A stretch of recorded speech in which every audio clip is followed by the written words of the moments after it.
panggul, dan juga anatomi kepala bayi guna memenuhi tugas dari salah satu mata kuliah, yaitu asuhan kebidanan pada persalinan dengan dosen pembimbing Ibu Nia Yusnia, SST MKes. Baik, kita langsung saja ke videonya. Panggul merupakan salah satu faktor yang mempengaruhi persalinan. Panggul terdiri dari dua bagian. Yang pertama yaitu bagian yang keras yang terbentuk oleh tulang-tulang. Sedangkan yang kedua yaitu bagian yang lunak yang terbentuk oleh otot-otot ligamentum. Jadi tulang panggul dibentuk oleh 4 buah tulang, yaitu ada 2 buah tulang pangkal paha yang disebut dengan os coccyx. Lalu ada 1 buah tulang kelangkang yang disebut dengan os sacrum, dan 1 buah tulang tungging atau tulang ekor yang disebut os coccyx. Tulang pangkal paha atau biasa disebut os coccyx terdiri dari 3 buah tulang yang saling berhubungan satu sama lain pada acetabulum. Nah, acetabulum itu mana sih? Ini dia acetabulum yang berbentuk cawan yang berfungsi untuk melekatnya tulang pangkal paha atau biasa disebut dengan caput femoralis.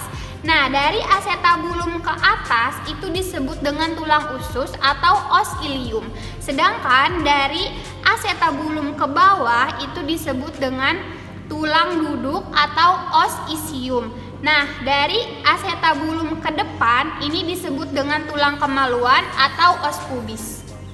Tulang usus atau disebut os ilium merupakan tulang terbesar dari panggul yang membentuk bagian atas, depan, dan bagian belakang panggul. Pada bagian atas ini terjadi penebalan ya. Di sini terjadi penebalan yang disebut dengan crista iliaca. Nah, di bagian depan sini terdapat benjolan yang di atas sini disebut dengan spina iliaca anterior superior. Sedangkan yang tonjolan di bawah sini disebut dengan spina iliaca anterior inferior. Nah, yang di bagian belakang sini juga terdapat benjolan atau tonjolan yang disebut dengan spina iliaca posterior superior. Lalu di bawah sini juga ada tonjolan yang disebut dengan spina iliaca posterior inferior. Nah, dari tonjolan bawah sini terdapat cekungan yang disebut dengan incisura isidiaca mayor. Nah, pada bagian ilium di sini di depan terdapat lajor yang disebut dengan linea terminalis yang menjadi batas antara panggul besar sini dan panggul kecil. Nah, tulang duduk atau disebut os isium ini terdapat di bagian bawah tulang usus. Lalu pada bagian belakang di sini terdapat tonjolan pada tulang atau disebut pinggiran belakang yang berduri yang disebut dengan spina ischiadicum. Lalu di bawah spina ischiadicum ini terdapat incisura ischiadica minor. Nah, selanjutnya kita ke tulang kemaluan di sini atau os pubis. Nah, tulang duduk atau os isium itu dibatasi oleh sebuah lubang. Ini dia lubangnya yang disebut dengan foramen obturatum. Jadi, yang memisahkan tulang duduk dengan tulang pubis ini adalah foramen obturatum. Lalu foramen obturatum ini juga memisahkan antara ramus superior. Nah, ramus itu yang mana sih? Ramus itu ada 2, yaitu ramus superior osis pubis dan ramus inferior osis pubis. Tulang pangkal paha antara kanan dan kiri itu dihubungkan oleh simfisis pubis. Nah, ini dia yang disebut dengan simfisis pubis. Nah, selanjutnya kita ke tulang kelangkang atau disebut os sacrum. Ini dia tulang os sacrum yang berbentuk segitiga yang terletak di bagian belakang. Lalu tulang os sacrum ini terdiri dari 5 ruas. Ini dia 5 ruasnya, bisa dilihat 1, 2, 3, 4, 5. Nah, di sini ada 5 ruas. Lalu permukaan belakang tulang sakrum ini gembung dan juga kasar ya. Di garis tengahnya ini terdapat cuit-cuit duri yang disebut dengan crista sacralis. Lalu di bagian tulang sakrum ini juga berhubungan dengan tulang pinggang ini dia. Nah, selanjutnya ini kita beralih ke os coccygis atau tulang tungging.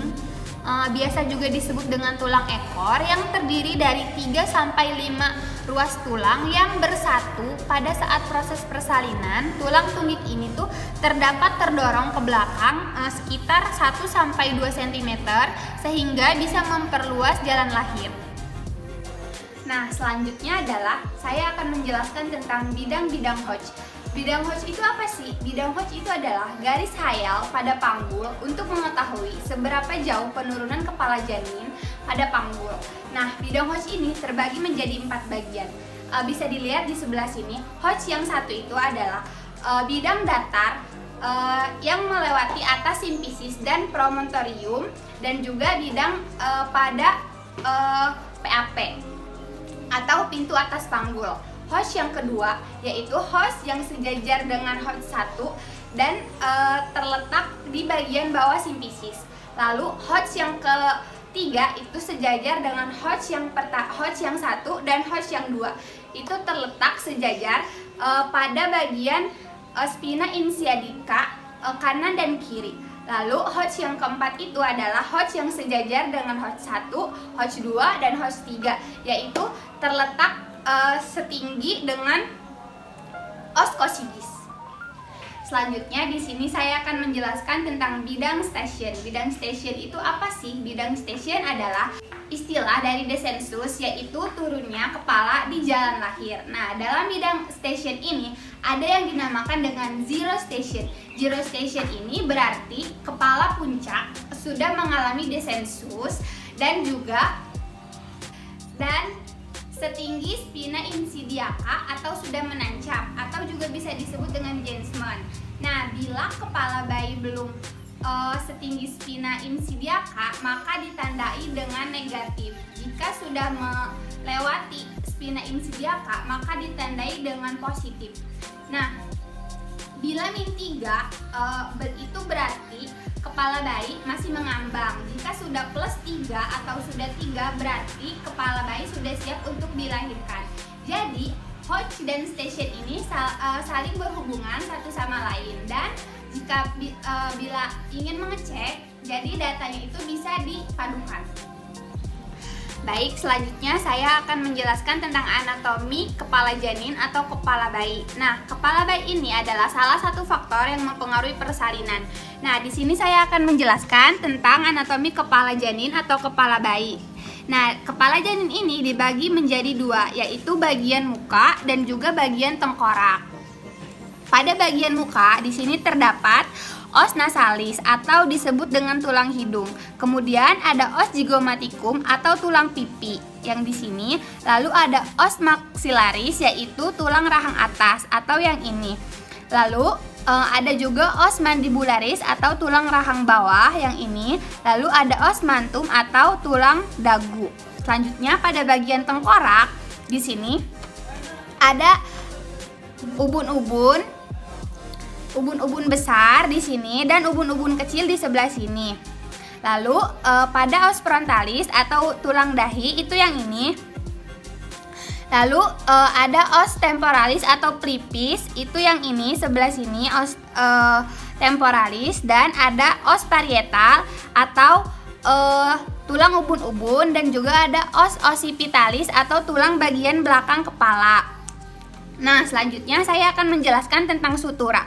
Sutura itu apa sih? Sutura adalah pemisah antara satu tulang dengan tulang yang lainnya.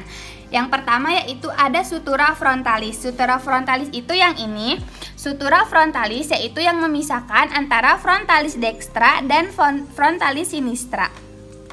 Lalu yang kedua ada sutura coronaria. Yang ini sutura coronaria yaitu yang memisahkan antara frontalis dan parietal. Nah, lalu selanjutnya ada sutura sagittaris, yaitu sutura sagittaris adalah yang memisahkan antara parietal dextra dan juga parietal sinistra. Lalu selanjutnya ada sutura lamboidea atau yang memisahkan antara os parietal dan juga os ospitalis Selanjutnya di sini saya akan menjelaskan tentang ukuran muka belakang pada kepala janin. Yang pertama itu ada diameter suboccipitobregmatica, yaitu antara foramen itu yang ini sampai dengan ke ubun-ubun besar di sini. Jadi ini jaraknya antara foramen magnum ke ubun-ubun besar ini sekitar 9,5 cm. Lalu yang kedua yaitu diameter suboccipitofrontalis antara foramen magnum ke pangkal hidung ke sini. Ini jaraknya sekitar 11 cm. Lalu yang ketiga yaitu diameter fronto-occipitalis, yaitu antara titik pangkal hidung ke jarak terjauh pada bagian belakang. Ini jaraknya sekitar 11,5 sampai 12 cm. Yang keempat ada diameter mento-occipitalis, yaitu antara dagu ke titik terjauh belakang. Titik dagu ini pada ke titik terjauh belakang. Ini jaraknya sekitar 13,5 cm. Yang kelima yaitu diameter submentobregmatica, yaitu antara osioid itu yang ini di bawah dagu sampai dengan ke ubun-ubun besar. Sini jaraknya sekitar 9 cm. Nah, untuk ukuran yang melintang itu dibagi menjadi dua. Yang pertama yaitu ada diameter biparietalis, yaitu antara kedua parietalis. Di sini kedua parietalis yaitu ukurannya sekitar 9,5 cm. Nah, yang kedua yaitu diameter bitemporalis, yaitu antara kedua hidung temporalis di sini. Ini ukurannya sekitar 8,5 cm.